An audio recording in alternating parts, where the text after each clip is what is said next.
Hello everyone and welcome back to Silicon Sounds, audio for the rest of us. Today I have the opportunity to review the Tanchjim Bunny. It's also called the Bunny Maze, but I will just call it the Bunny. Tanchjim is no stranger to those in the know. If you've been in the IAM space, portable audio, for quite a while, you've probably heard about Tanchjim. They don't follow the trends nor release products every time someone sneezes. The Tanchjim Oxygen and now more recently the Origin are higher end products from this company that have pushed them into people's mind, but they have been steadily, if at a slow pace, been releasing quality products since then. The Bunny is a single dynamic based IEM with some tuning tricks implemented, including a few flavors available at time of purchase. One with a regular 3.5 millimeter single-ended, and the other more interesting choice would be coming in with a USB-C DAC cable, DAC headphone jack, or I should call it DAC amp and DSP. The DSP part is what makes this so incredible. The DSP built in has a 24-bit DAC that it's attached to, and of course that it drives, and of course the amplifier that's part of the mix. The Bunny sound really is whatever you want if you're using the cable. The flexibility that it has is incredible. It really pushes this IM up to great heights, but it would not mean much if the IM itself did not sound good out of the door, which it does. Without the DSP cable, of course, you have the standard sound. And to be quite honest with you, it's pretty darn good for a $25 IEM. So let's talk a little bit about that DSP cable. It is a well-performing IEM on its own. But the DSP cable adds a twist to the mix that can't be denied. It is an option again at the time of purchase and will cost you an additional $5 to $10. I would say don't get the version with the 3.5, get the DSP. Not because the stock one doesn't sound good, but trust me on this. The Bunny sound can be tailored in hundreds of ways with respect to frequency curves and response and so on with the DSP cable. On top of this, this makes it quite a nice entry IEM as those who wish to drive it off of, for example, just a regular cell phone USB-C port won't have to worry about the quality of the DAC amp built into the phone. The cable should bypass that and drive the Bunny on its own. In my written review, I do show pictures of the app, by the way. So it's implemented so well, the DSP cable in the Tanchjim Bunny, that I don't understand why more manufacturers haven't adopted this approach. The one negative I've heard is that the Android app, the Android version of the app, does run better, and as expected. I know in the earlier version, the iOS version of the app did have issues and wasn't as full-featured. At least the features were there, but not functional. That may have changed. Just recently, there was an update to the Android app. If the same happened on iOS for those Apple iPhone users, maybe that's been resolved at this time. So let's talk about the specs. It's a single dynamic, dual chamber dynamic driver. It's a titanium-coated PET. Basically plastic driver coated with titanium. Interestingly, there's in the faceplate, which you can barely see through this. Well, you could see it's translucent, but it's hard to discern. There is a waveguide. There has a waveguide in the chamber to help, I guess, with sound quality.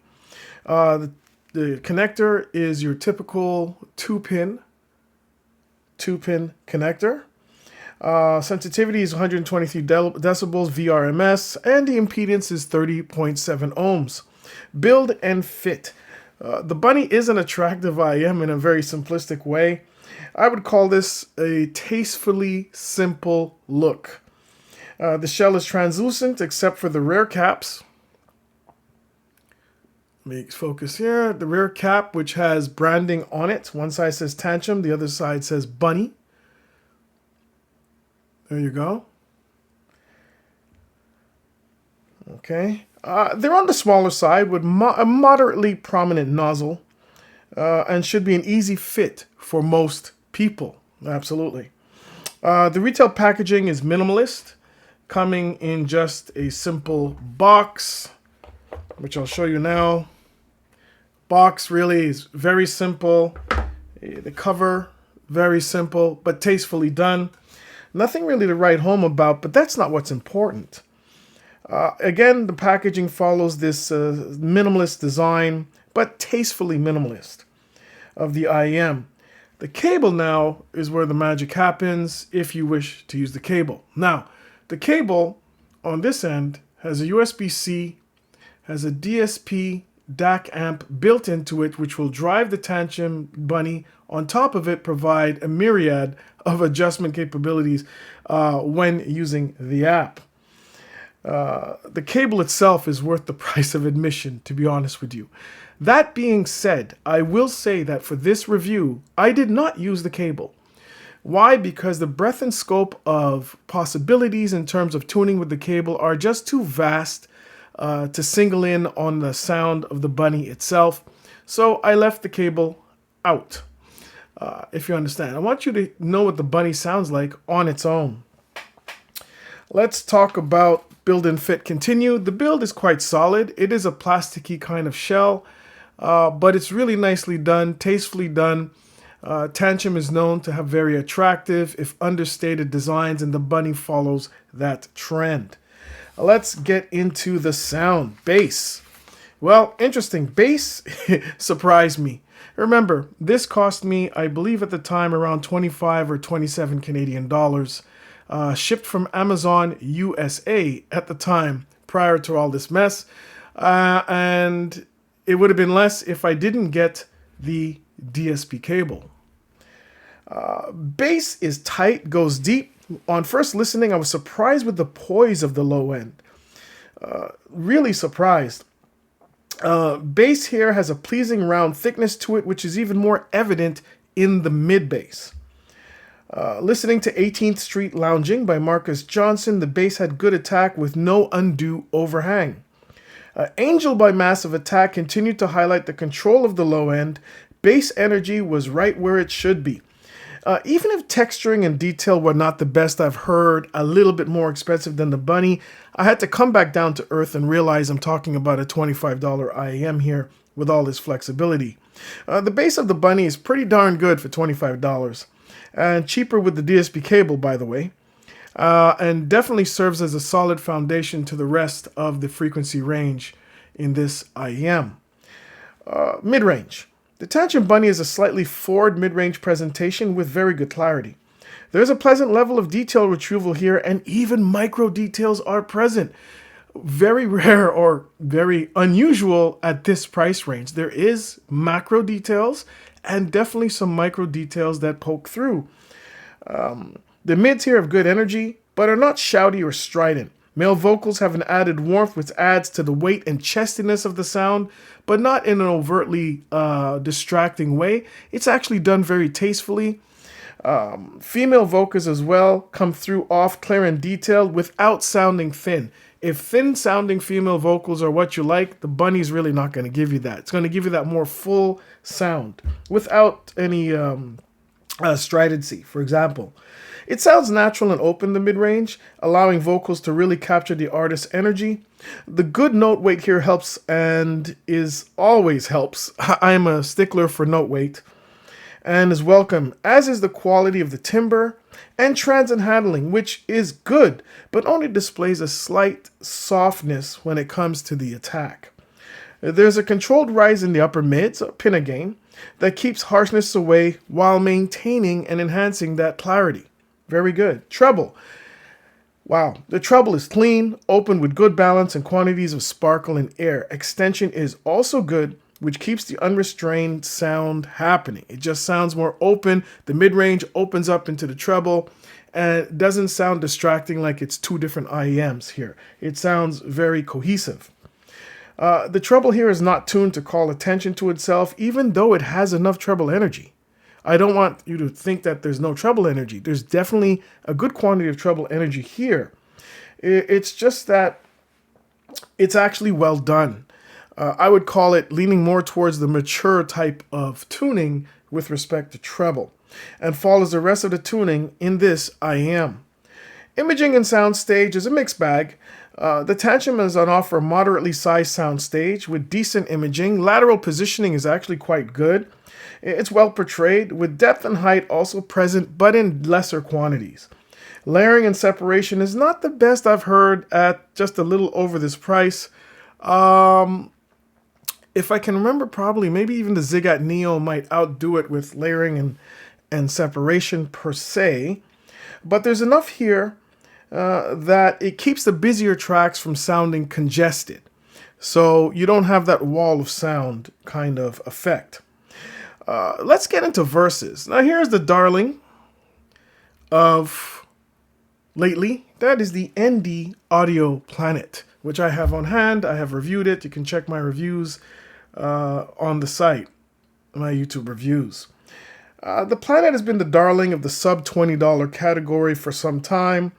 It mostly deserves its mentions, but still comes to the table with its own set of compromises. And what is that? Let's get into it. Bass is good on either set. This is what also attracted me to the Planet. Look at that. The magnet in the Planet is so strong it attracted a paperclip. How's that? I would say that it's a toss-up between the two. The Bunny does have slightly better control, and both go deep. But there's one caveat with the ND Audio Planet, which I'll talk about at the end of this comparison, that overall gives the Bunny the lead. With respect to the mid-range, both shine, and while each has a more energetic presentation, I would have to choose the Bunny, having greater micro detail retrieval. Absolutely. The ND Audio Planet, surprisingly good macro details, very minimal micro details, while the Bunny definitely is more detailed macro and micro coming through. Let's talk about the treble. The Bunny has a more mature treble presentation. The ND Audio Planet does sound good, but its treble falls short when it comes to refinement when directly compared with the Bunny. One big difference here that really hands the crown to the Bunny is the Planet. It tends to fall apart when pushed moderately hard.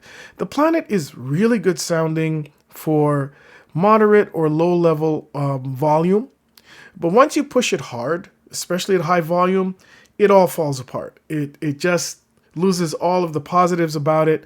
It's really something for easy listening where you want to relax, you want to chillax at home, you just want some music in your ears, but you're not going to push it too loud. Still a very good set. The dark horse here is when we include the DAC amp cable. No, I did not try it with the Planet. This is where things become complex, and this really steals the show for the Bunny against a lot of other competitors. Let's just be honest with you. Yes, the Bunny is more expensive than the Planet by probably around $10, but well worth the extra expense, and considering the cable itself is worth the price of admission. Once the flexibility of this DSP DAC amp cable is included in the mix, it really becomes no contest. Conclusion. Tanchjim of a budget winner with the Bunny. Definitely a budget winner. I would say it's the perfect starter IM for those entering an IM space, in particular for those who just want to run it off of a cell phone. It's my old cell phone. Sorry, it's kind of beat up with the screen protector. You just have a cell phone. You have that USB slot. You want to run it. You want to play into the IM space. The Bunny with the DSP DAC amp is great. Definitely. I would recommend springing for the version with the USB-C cable, folks. I would turn a blind eye to the 3.5 millimeter and just get the USB-C cable. The flexibility will be a lot better for you. It's actually fun. I spent hours with this when I put it in my ears playing with the app. If you're shopping in the $25 or so USD range, the Bunny is a no-brainer. Definitely consider this. And here's my recommendation for this as well. If your budget doesn't reach there presently, and you're looking at something like the ND Audio Planet, for a more well-rounded and versatile experience, I would hold off on your purchase and wait until you could accumulate some more money to purchase the Bunny. No, the Planet is not a bad IEM. It's good for the price. What is this, $15 Canadian or something like that? Really good. But for $10 more, I get versatility, flexibility, and overall, even without the cable, arguably better sound. The Tanchjim Bunny gets a strong recommendation.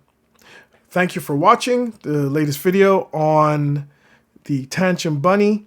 This is Silicon Sounds, audio for the rest of us. Please like and subscribe, tell everybody about the site, and we'll see you on the next video. Take care, everyone.